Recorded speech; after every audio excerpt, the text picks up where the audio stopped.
हरपलितान भूक. पंढरपुरात म्हणजे नेमके कोणत्या पंढरपुरामध्ये? मोठं देवाचं पंढरपूर ते नव्हे.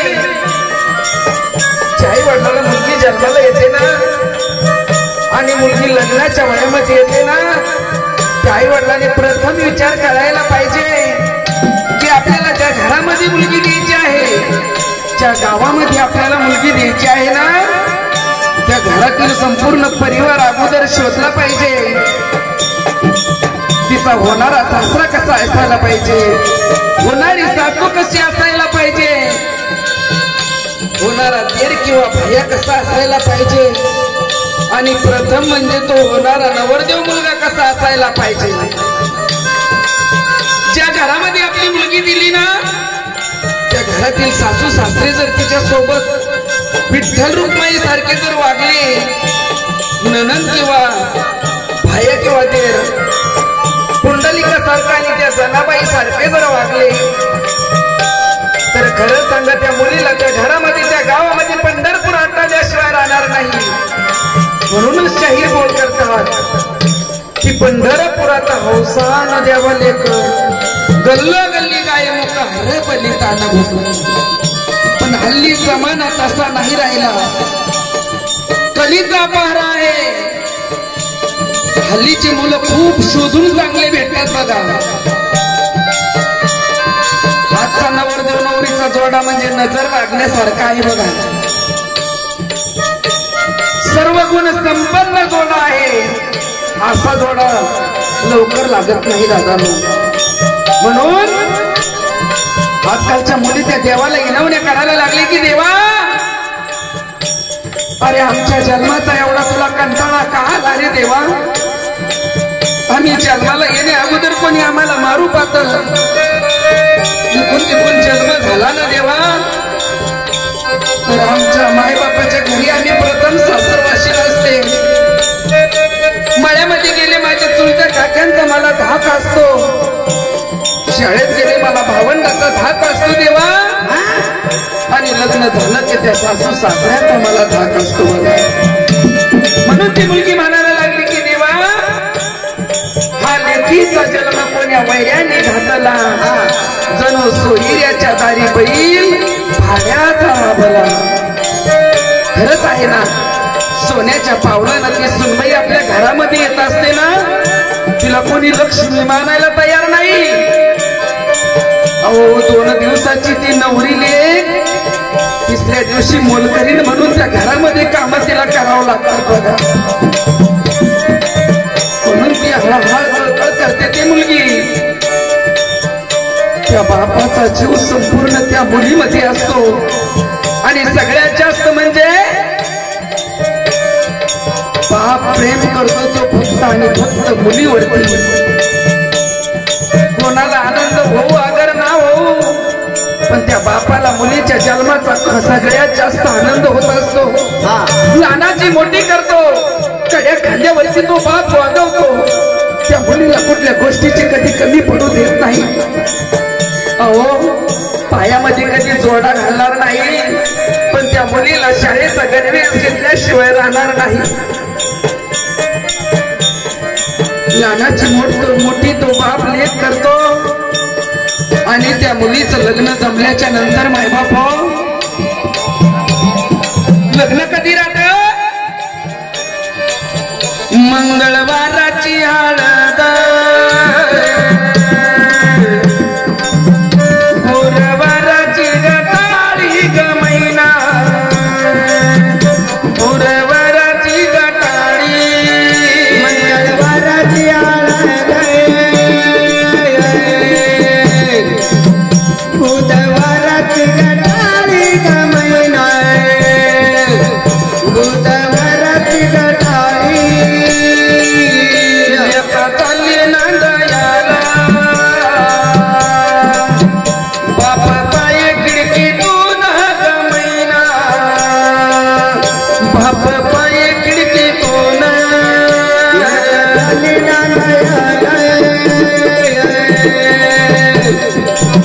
बाप पाय खिडकीतून ग मैना,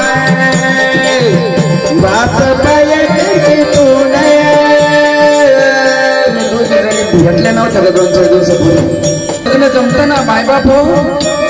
सगळ्यात जास्त घोर त्या आई वडिलाला तिचा असतो. त्या बापाच्या मनामध्ये एकच विचार असतो, माझ्या मुलीचं लग्न आहे, माझ्या मुलीची लग्न तीच काढलेली आहे, माझ्या ताईच्या लग्नामध्ये कुठलं विघ्न आलं नाही पाहिजे, माझ्या ताईच्या लग्नामध्ये कुठल्या व्यथा आल्या नाही पाहिजे. त्या आईच्या जीवाला सारखा घोर असतो, बाई माझ्या मुलीचं लग्न आहे, कोण्या पाहुण्यामध्ये काही कमी पडलं नाही पाहिजे. अहो ज्या दिवशी त्या मुलीच्या लग्नाची तीच निघते ना आणि तिच्या लग्नाच्या पत्रिका छापल्या जातात ना, तर बापाच्या पायाला सही नसते राहत. सारखा उन्हातानामध्ये या पाहुण्याच्या घरी जातो, त्या पाहुण्याच्या घरी जातो, आमंत्रण देतो, दादानो माझ्या मुलीचं लग्न आहे, माझ्या मुलीच्या लग्नाला या बरं. अहो नेहमी कॉलर टाईट करून चालणारा तो बाप सतत लोकांच्या समोर हात जोडीत फिरत असतो बघा. ज्याच्या नाही त्याच्या पाया पडतो, ज्याच्या नाही त्याच्या दरवाजामध्ये जातो आणि हात जोडून विनंती करतो, माझ्या मुलीच्या लग्नाला या. भावकीच्या दारामध्ये जातो, आपल्या डोक्यातली टोपी त्यांच्या चरणावरती ठेवतो आणि सांगतो, दादांनो आपल्या भावकी संबंधाचा काही वाद असला तो बाजूला ठेवा, आपला बांधावरून काही वाद असला तो बाजूला ठेवा, पण माझ्या ताईच्या लग्नाला या बरं. अहो माझी नाही ती तुमची मुलगी समजा आणि माझ्या ताईच्या लग्नामध्ये उद्या उभे राहा. उद्या माझ्या ताईचे वऱ्हाडी मंडळ येणार आहे, त्यांना कोणत्या गोष्टीची कमी पडू देऊ नका. काही लागलं तर ह्या बापाला सांगा. अरे उभा आयुष्य तो बाप काबाड कष्ट करतो, घाम गाळतो, पायी पायी दमडी दमडी पैसा कमावून ठेवतो. नाही माझ्या ताईचं लग्न आहे, नोकरी वर्गातला बाप असला तर 4-4 तास तो ओव्हर टाइम करतो. नाही माझ्या मुलीचं लग्न आहे. अरे सजल्या जातो त्या बापाच्या पैशातून मंडप, दिल्या जातो त्या मंडपामध्ये टेज आणि टेजवरती उभा असते ते नवरदेव मुलगा आणि नवरी मुलगी. भटजी वाचतात असतो तो माईक आणि माईक मध्ये आवाज दिला जातो, नवऱ्या मुलीच्या आईला यावं आणि तुळशी रवणाला पाणी घालावं. ते भटजी बा मंगळ अस्तिका बोलत असतो, ती आई तुळशी रवणाला पाणी घालीत असते आणि आठवते तिला तिची छकोली, आठवते तिला तिची चिमुकली. बाई एवढंच होती, जुनू जुनू माझ्या हाताखाली काम करायची, दुडू दुडू माझ्या अंगणात धावायची. बाई माझ्या पोरीनं माझा कधी राग धरला नाही. बाई एखाद्या वेळेस जर मी तिला चापट मारली असेल तर गडीवर रोसायची आणि सहज आई आई करत माझ्या पाठीमागे यायची. एवढंच नव्हे, माझ्या पोरीला सोडून मी 2 दिवस कोण्या पाहुण्याच्या घरी गेले नाही. माझ्या पोरीला माझ्या विना कधी करमलं नाही आणि आज माझी छोकरी मला सोडून जाणार. बाई खरंच करमन का माझ्या पोरीला माझ्या विना? त्या नवीन घरामध्ये माझ्या पोरीचा जीव लागेल का? बाई सासूबाई तिला माझ्यासारखी माया देईल का? कोण लागली बाई माझ्या पोरीला माझ्यासारखी माया?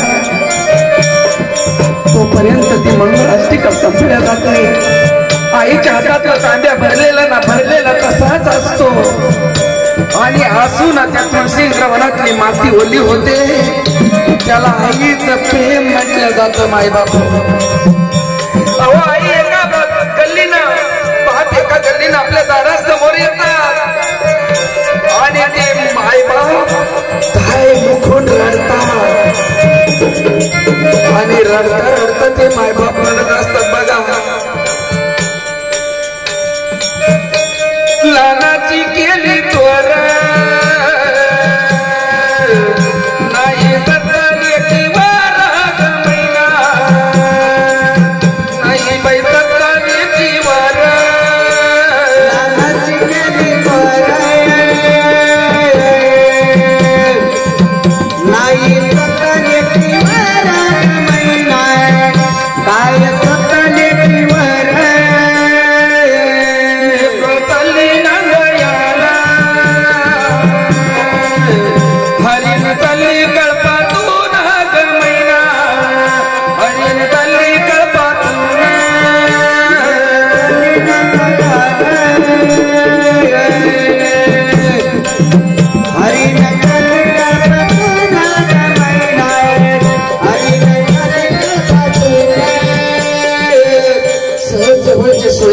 येतात त्या बाय बापाला समजूत घालतात आणि तोपर्यंत इथं मंडपामधला संपूर्ण कार्यक्रम आवरला जातो आणि ती वऱ्हाडी मंडळ गडबड करायला लागते.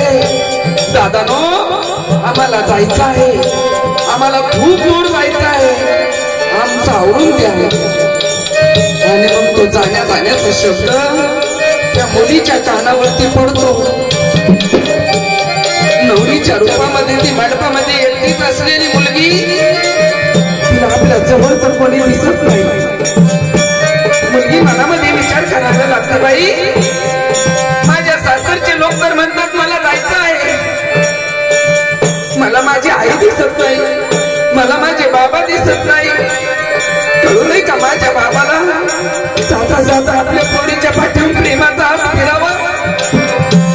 कळू नाही का माझ्या आईला जाता जाता आपल्या लेकीला दोन प्रेमाचे शब्द बोलावं? कळू नाही का बाई माझ्या मावशीला जाता जाता लेकीला बोलून जाऊ?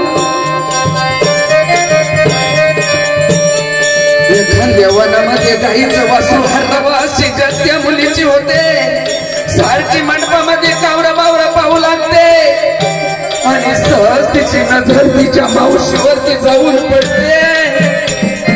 धावत पळत जाते, आपल्या मावशीच्या गळ्यामध्ये कटकून मिठी मारते आणि जोराची किरकाळी ठोकते. मावशी, हे मावशी, चालले बरं, माझ्या आईला जीव लावा. अगं मावशे, माझी आई लई हवळ्या मनाची बर का, माझ्या विनंतीला करमत नाही, तूच तिला समजूत घाल. आता पदरा आणि लपलेला त्या आईचा चेहरा, दाई मगून रडत असणार त्या आईचं काळीज, ती आई मंडपामध्ये येते आणि मुलीची आणि आईची नजराला नजर भिडते. धावत पळत जाते, आपल्या आईच्या गळ्यामध्ये कडकडून मिठी मारते आणि जोरात आवाज फोडते, आई आई मी चालले बरं आई, माझ्या बाबाला जीव लावा आई, माझ्या बाबाला जीव लावा. माझ्या बाबाचा आपल्यामध्ये लय जीव आहे गाई.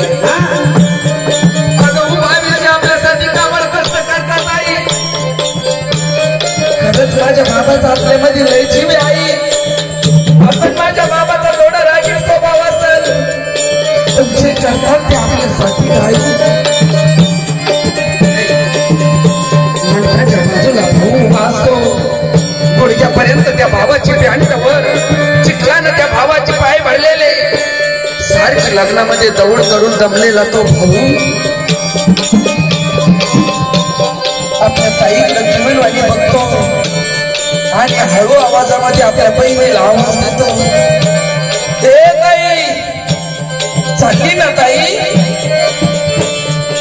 आईच्या गळ्यात पडून रडलीस ग तू, बाबाच्या गळ्यात पडून रडलीस आई, तर खरं सांग आई, हे ताई, सांग ना ताई.